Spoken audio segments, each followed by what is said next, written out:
Hey, welcome back, folks. It's Bob here. If you're new to the channel, please consider subscribing. Also hit that notification bell so you'll be notified when I post a new video. I live in New York City, and this is probably predominantly 90% steam country here. Big old cast iron radiators. And the weather's starting to cool down here. We're getting the cool mornings, but then it's warming up in the afternoon. And pretty soon I'm going to start to get those heating calls with complaints about the radiators aren't getting hot all the way across, or the radiator doesn't get hot at all, or how come the heat only comes on in the morning and then in the afternoon I can't get it to come on. And I'm going to start to get these calls, and I'm going to have to start explaining to people what's going on. And so what I want to do in this video is jump down to the bench here. I have an old cast iron radiator set up here. We'll go over a couple of reasons why maybe it's not getting hot, maybe it's only partially getting hot, why that air valve on the end is spitting, why there may be a little leak at the control valve down at the bottom. So we'll explore a couple of reasons. And if you're having a problem with your steam radiator, stick around. I think you'll find this interesting. I'll be right back.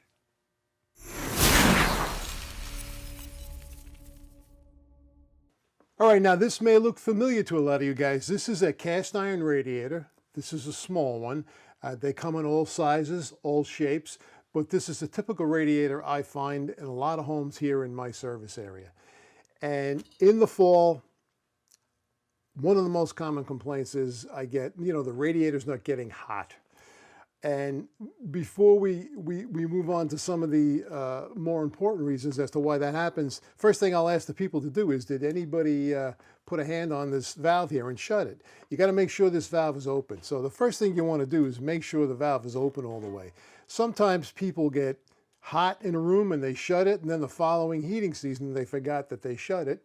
So you always want to make sure that this valve is open. And as with most valves, at least in this country, counterclockwise is open and clockwise is shut. So you want to make sure that this valve is set all the way in the open position or the counterclockwise position.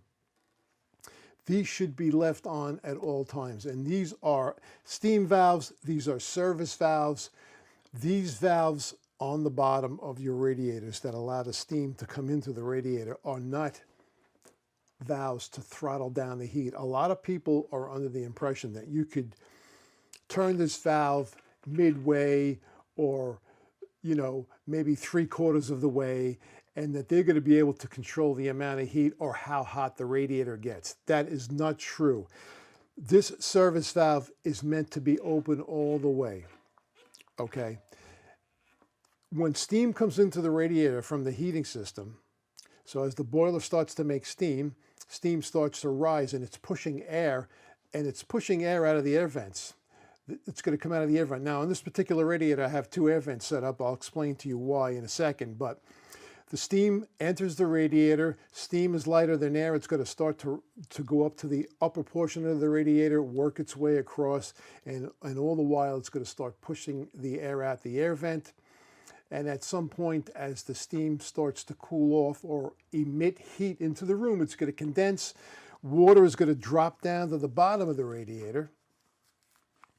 And that water has to work its way back to the steam system via the pipes, via the return lines. And if this valve is partially closed, that's going to not allow the water to flow freely. And what that's going to cause, it's going to cause banging, it's going to cause water to get trapped in the bottom of the radiator, and it's going to cause water to start spitting out of the air valves. So this valve must be open all the time. A lot of complaints I get are, oh, but I'm too hot. It's too hot. I can't, the heat, it's killing me. So I just want to shut it off. Fine. If you want to shut it off, here's a little tip, if you will. If you want to shut a steam radiator off, you should shut it off when it's cold. That is, when the steam is not on. Because if you shut it while it's hot, so make believe this thing is just like blasting heat and the steam's coming up and it's in the middle of the winter and everything's nice and toasty, but you're for some reason hot. So you come over here and you shut this,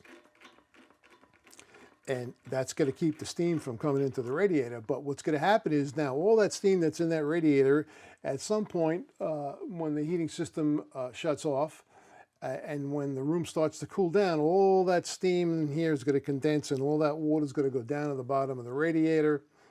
And guess what? It wants to go back to the heating system, but it can't get back because you have this valve shut. Then what happens is the following day, the following week, whatever the case may be, you're sitting in that room, you're sitting at your desk. Gee, I'm a little chilly. I would like to have the heat on. Now the heat's blasting. So you go to turn this on, and then what happens is you have this blasting hot steam, 215 degrees, and it's coming into the radiator, and now it's going to be met with ice cold water that's sitting in the bottom of the radiator here. And as that steam comes in here and starts to meet with that ice cold water, this thing is going to start banging, it's going to start clanging, and you're going to get water spitting out of the air valves. And that's going to cause a whole bunch of craziness. And in a lot of cases, when I get called in, depending upon how many times they shut this and open this, I actually have to disconnect the radiator and empty the water out of the radiator because there's so much water accumulated in here that there's no other way to get it out other than to disconnect the radiator. So the moral of the story is here, if you want to shut a radiator off, or you feel you don't want the heat in that radiator, shut it off when the system is not running. Shut it off when it's cold. So you always shut a radiator, a steam radiator, off when it's cold if you don't want the heat. If you shut it off when it's hot, you have to remember when the steam system has shut, everybody's satisfied, the heating system is no longer running, you should open this valve up again to allow the water to leave the radiator and get back to where it's going. So that is my talk on these service valves, and that's all they are, they're service valves. These are not throttling valves.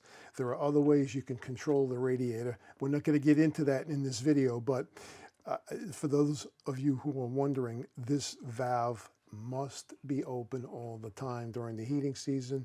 And if you insist you don't want the heat in that radiator, when the system is off, shut the radiator off. You could always turn it back on again. Again, if it's hot, you shut this when it's hot, you must remember to open this valve off when the system is off to allow the water to run back, get back to the steam system. So with that said, let's take a look down at this valve here. I'll zoom in on it and give you a couple of thoughts and some things that you'll typically find on these valves that leak. And if you're the adventurous type, you know, maybe you can jump in here and fix it yourself. So stick around, I'll be right back. All right, so here we are at the service valve. Again, this is a service valve. This is not a throttling valve. Now, this is a new valve, but let's make believe that this new valve is just as ratty and painted as this radiator. And it's been in there for 50 years. And you're experiencing a leak out of the stem here, which is quite common because after years and years and years, the packing that's in here gets dried out. Now, what you can do if you want, you can back off the screw that holds the handle on and just remove the handle. And I recommend this be done when the steam is off. And if this is a private home, you have control of that because you could always turn the thermostat down, especially if it's during heating season. If you're going to do this during the summer months, it really doesn't make a difference. But during the heating season, ideally you would want to shut the system off. And then you would back off this nut here. This is a packing nut, because typically it's going to leak from here. It'll just stream down the side, get the rug wet, get the wooden floor wet. And I got my little 6-inch wrench here, and you can take this packing nut off very carefully. And inside of here is packing. This is a factory packing. Now in here, this looks like it's a rubber washer, but typically it's made with graphite. And what you can do is, rather than take all that out, which you may have to do, I've been in situations where the packing in here is so dried out that I just put all new packing in there. But let's just assume that this looks like it's in decent condition. It's probably dried out. What you can do is you can add So what I like to use, and you got two choices here. My preferred packing material is graphite. This is graphite. This is readily available in the home centers. I buy it from my plumbing supply in large rolls. Or if you guys would rather, you can use Teflon. This is Teflon packing. So what you would do is you would take it and clockwise, because that's the direction the nut is going to tighten in. You could start, and you basically want to maybe put 1 or 2 rounds on there, like this. You'll get that on there, and then you'll snip it off, and I will just pull this with my hands here. And then you just simply take this nut and you push down on it and make sure the valve is, I like to keep it in the open position, but you can, you know, if you want to keep it in the neutral position, and then you will slowly start to tighten this. And you'll feel when it's getting tight. And as it gets tight, what I like to do is I like to kind of work the valve. I'll go back and forth, See now, as I go back and forth, it's getting loose. And then you'll continue to throttle down on the nut. And you want to work that in there. And you want to work that into a situation where you have a nice resistance on the stem, but it's not too loose. And then when you get it where you want it, you want to back that off, make sure it's all the way open. Now you may have to go through that procedure 2-3 times because it may just be loose. So you take that nut off again, you put another 2 rounds on, put the nut back on again, and it's a process of building up the packing. So that's how you would solve a leak coming from the packing nut. And that's fairly a common leak. And especially if you guys are using this valve or you're closing it often and you're constantly opening and closing it, typically you're going to get leaks from here, especially, again, if it's a 30, 40, 50-year-old valve and the packing inside this nut is all dried up. So you can take the nut off, graphite, Teflon, whatever floats your boat, pack that nut, go through the process, back and forth, and then you put it in the fully open position, you whack that nut up, you're good to go. Now, the second place these things commonly leak is usually from the bottom here. I don't know if you can see where my fingers are, where this coupling nut is connected to the valve. And I just want to say something that the spud inside the radiator and the valve have to be compatible, meaning they should be from the same manufacturer. When people change these radiator valves or decide they need a new radiator valve, a lot of times I see them they leave the old spud inside the radiator thinking that they can match this up with the new valve. That's a big, big no-no. 99% of the times, it doesn't work. If you're going to change this, then you have to change this. When you buy this valve, it comes with a new spud, but nobody wants to go through the pain of removing the spud. And what I'm going to do is open the cards above and in the description below, I did a video on how to cut out a radiator valve, how to cut out the spud, how to do it with the least amount of pain. So if you find yourself that it's absolutely necessary to change this valve, go check out that video. And common sense, guys, if you're going to remove this valve and you're going to go through the process of changing it, and it's in the heating season, shut the thermostat off, shut the boiler off, shut the emergency switch off, shut whatever you have to shut off, because the last thing you need is to have this valve off and the steam start to come up, because it'll take like 60 seconds for the room to fill up with steam, and then you'll start to panic, and it'll be just like crazy stuff. So you don't want to do that. So if it's a relatively new valve, what you can do is you can back off this nut. Now, I'm doing this with a pair of channel locks here on a relatively new valve, and it's coming off. If this is an old painted valve, this nut probably is not going to come off, and you're probably going to have to put a big wrench on it, and you're probably going to hit the end of the wrench with a hammer to get it to loosen. And, you know, just use caution, guys, because you don't want to egg shape this thing. So you would back this off. Now, naturally, you would push the radiator out of the way. You would pull the radiator out of the way. But for this video, make believe you backed off the radiator. So what I generally do is I will use a product called Megalock, which is basically a pipe joint compound. And I will, or pipe dope, whatever floats your boat. I will put a little pipe joint compound around the face of this. I'm going to liberally put some pipe joint compound on here. And then what I'm going to do is I'm going to put a nice liberal amount on the threads here, all around. And I'm just showing you the steps. I actually would probably put it on heavier. Put it on the inside the valve here, in the face of the valve. And by putting it on here, what that's going to do is going to allow this nut to run up, and then you'll be able to whack that radiator and pull it in as close as you can to the face. Because this is a ground joint. It's like a union. A lot of times I see guys put Teflon on these threads. I don't put Teflon on here. First, I think it looks ridiculous, looks crappy. Hey, if it works for you, fine.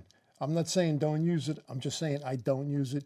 I use my Megalock pipe joint compound, and then you're going to get that radiator, you're going to slide it back to the valve, and then you're going to match this up, and you're going to find that with the pipe joint compound on there, it's going to run up really, really nice. And then you would get your pipe wrench. Again, this is a new valve, and I'm using a pair of channel locks here, but this is a benchtop demonstration. You're going to go get your wrench. You may need like a size 14-inch pipe wrench with a pair of straight jaws or offset jaws, and you whack this puppy up, whack it up until you're comfortable, and this should solve the problem of the leak coming out the bottom here.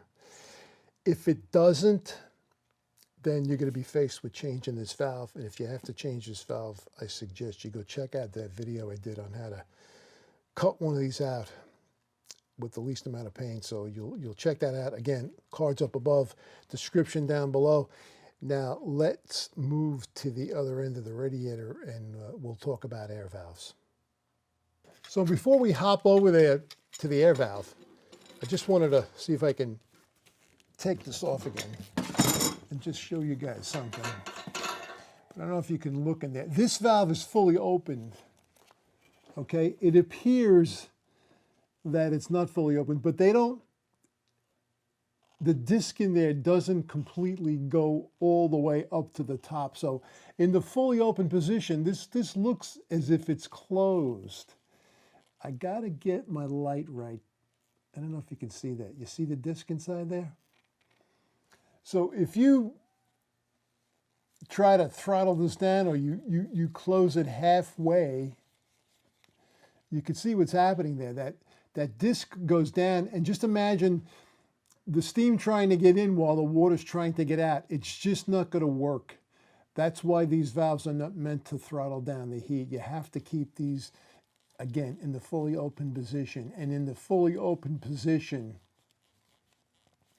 honestly, if I look inside of this thing, it's probably a third of the way up. That disc is not completely all the way up. It's not like it's a full throttle valve. So just keep that in mind when you're deciding to throttle down your radiator, and you're ultimately going to end up trapping the water inside the radiator, and it's going to impede the steam from coming in. It's going to impede the water from going out.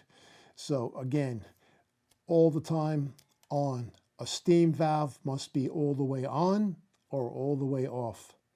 All right, let's jump up to the air valves. All right, so you got an air valve here. Now, what's the reason that water's going to be coming out of here? I get a lot of complaints the water's spitting up out of the radiator valve. It's hitting the ceiling. Probably the first and most obvious reason is that the people are shutting off the service valve at the other end, and they're trapping water in the radiator, and then they're deciding they want the heat, and then they open up the valve, and there's a lot of water sitting on the bottom of the radiator, and then the steam comes in and it pushes it up and at the valve here. And in extreme cases, I have to disconnect the radiator, remove the water, and generally that'll solve the problem. This is a Hoffman number 40 valve, and they're pretty forgiving to water issues. But in extreme cases, you could end up having to change the valve. I mean, the other reason this may spit water, I mean, the valves just go bad. I mean, I've seen valves in there for, 40 years. And they just need to be changed. And if you're going to change one of these puppies, just bear in mind, you got to shut the system down. Whether you shut the thermostat, whether you shut the switch on the boiler, whether you shut the emergency switch at the head of the steps, you have to do this when it's cool if you're going to change one of these valves. And to all of you apartment dwellers, condo owners, co-op owners, I suggest you call your superintendent. Don't be trying to change these valves in that situation, because the heat can come up in a flash. And if you're halfway in between taking one off and putting one on, I mean, you can screw things up. I mean, that steam will start coming out. You'll start screaming, and you'll start looking for the super. And by the time he gets to you, your whole apartment's going to be filled up with steam. So if you're going to change one of these, private homeowners only, please. Don't try to do this in an apartment, condo, or co-op setting, unless you're going to do it in the summer. But don't do it in the heating season, because in the heating season, the tendency for the apartment, condos, and co-ops is they got that heat bumped up so high that literally people have their windows open because there's so much heat in. So you shut it off. If it's warm, wait for it to cool down, and then simply these basically will come off by hand. And you can just screw that off. And you go out, you get a new valve, and I like to use, as I used on my service valve, is the Mega Lock pipe joint compound. You put a little on the threads there. I don't use Teflon on air valves. A lot of guys do. No reason you can't. But I use pipe joint compound. And then you're very carefully, you'll put that, you see that? That's called a tongue. You see that little piece that's facing down? You'll put that in the hole there. And you want to make sure you get those threads caught straight, because it's very easy to cross-thread this thing. And if you cross-thread this, you're going to be in for a world of trouble. So you got to be careful. And as you can see here, there it is. I got it caught. And once you get it caught, I mean, you're pretty much by hand. I mean, you got to have a strong hand. And you whack that thing up. And, it doesn't have to be crazy tight, but it's got to be tight, and it's got to be in the upright position. So we're going to make sure that's vertical. And that's it. That's how you change an air valve. Now, I just want to reposition the camera and bump up to the top of this. There's an air valve on top, and there's a lot of controversy as where the air valve should go. I think the majority of people feel it belongs where it is here. It's like midway up the radiator. But I find cases where it's up top. And if it is up top in your situation and you find yourself having to change it, I just want to go over an obstacle you may run into when you go to change the valve. So stand by. We're going to go up top. All right, so as you can see, there was a valve in here, a radiator valve. And actually, that was a straight valve. It was a straight radiator valve that stuck straight out. They do make straight valves. And the reason there was a straight valve on here is because there is a plug in this radiator. You see this plug here? And if you try to screw a standard angle valve on here, again, I use my Mega Lock, or if you choose, you can put Teflon on here. But if you try to screw that in here, obviously what's going to happen is that you're going to hit the nut there. It's not going to be able to turn. So if you don't have access to a straight valve, again, certain companies make, I believe Mado Mist is one company that makes straight valves that'll tolerate steam. But what you can do is, if you can't find one of those, you can go out and get little 1/8 inch, this is 1/8 inch pipe thread. So that's a 1/8 inch close nipple. And that's a 1/8 inch coupling. And you can simply, again, Mega Lock, Teflon, whatever floats your boat, and you could put that in a hole there like that. And then you could proceed to put your air valve on. And that will, as they say, get the job done. Come on, get in there.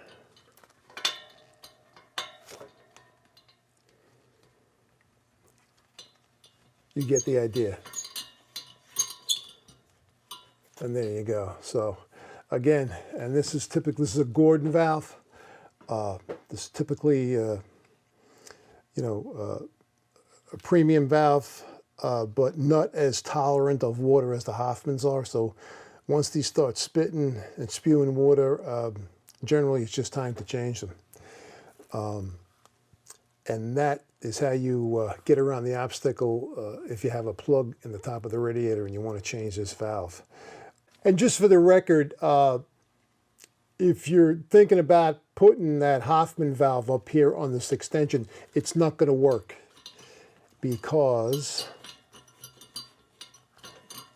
the Hoffman valves have this little tongue in them. You see that little tongue? And that is not going to fit inside of this 1/8 inch coupling. It's just going to be a little too small. These are meant to go directly inside of the radiator, right inside of a fully tapped, full-size hole inside the radiator. By putting a coupling on and a nipple, you're actually reducing the diameter a bit, and this just is not going to work out. So if you want to use a Hoffman valve, you have to use it directly into the radiator. You're not going to be able to put it into a coupling like this because it's just not going to float. It's not going to fly because of this tongue. Now, I've seen guys bend this tongue, but it's a bad idea to do that. You're altering the valve. So if you want to use this method, it doesn't have to be a Gorton. Just make sure it's a valve without a tongue in it, and you'll be good to go. All right, so we kind of went over the service valve down here on the bottom. We talked a little bit about air valves here on the end. Let me talk about a couple of complaints I get. Springtime, or excuse me, fall and springtime. It's cool in the morning, it's in the 40s, it's in the 50s. The heat comes up and everything gets nice and comfy, and then by the afternoon the temperature goes up to 70 or so, and so the house basically, there's no more call for heat. But although the room is reading 70 or whatever you have it set on, 68, 70 degrees, people are still chilly and they can't understand why the heat doesn't come on. And it's a little bit of a chore trying to explain to them that, on days like this when you have the cool mornings and you have the warm afternoons, if you feel chilly, you may have to bump it up a little bit. If you normally keep it on whatever number it is, you keep it on. I have people that normally keep it on 68. Some people normally keep it on 70. Some people keep it on 74. Some people keep it on 76. Whatever makes them comfortable. But they typically complain in the fall and in the spring that, gee, the heat didn't come up all day long. And it's not going to come up all day long. As long as the temperatures are getting up there in the late 60s, early 70s, it's not going to come on. And if you want the heat, you're going to have to bump up the thermostat. And a lot of people just can't wrap their head around that. Another reason or another complaint they'll get is that the radiator doesn't get hot all the way across. The first 3 or 4, or the first 1 or 2 or 3/4 of the radiator gets warm, and it doesn't get hot all the way. Again, we're talking fall, we're talking spring, and typically what I find in those situations is that the thermostat, in a lot of cases, is located on the first floor, and the complaint usually pertains to the second floor. So what happens is that radiator, or the first floor, gets warm, and the room that the thermostat is in, you have to understand, is going to dictate the rest of the house. So if the room that thermostat is located in gets satisfied, the system's going to shut off. So the whole first floor may get warm, and as the steam goes up the risers to the second floor and starts to fill the radiators on the second floor, you know, maybe the steam didn't get all the way across the radiator because the system shut. You know, again, the room that the thermostat is in is going to dictate how long the system runs, and if it shuts off before the radiators on the upper floors are full, that's it. If you want to get them full, or if you want to get them completely hot all the way across, bump up the thermostat. Oh, I never had to do that. Listen, you're going to have to bump up the thermostat. You got two choices. You either bump up the thermostat to a higher temperature or move the thermostat up to the upper floor where in my opinion, it belongs. Let me give you an example. In this building here, where I am right now, years ago, the whole building was steam. It was a one-pipe steam system. We had a tenant upstairs, 3-bedroom apartment. They were elderly people. Our offices were downstairs. The thermostat was in my office. It was on a neutral wall. It wasn't on an outside wall. It had good air circulation.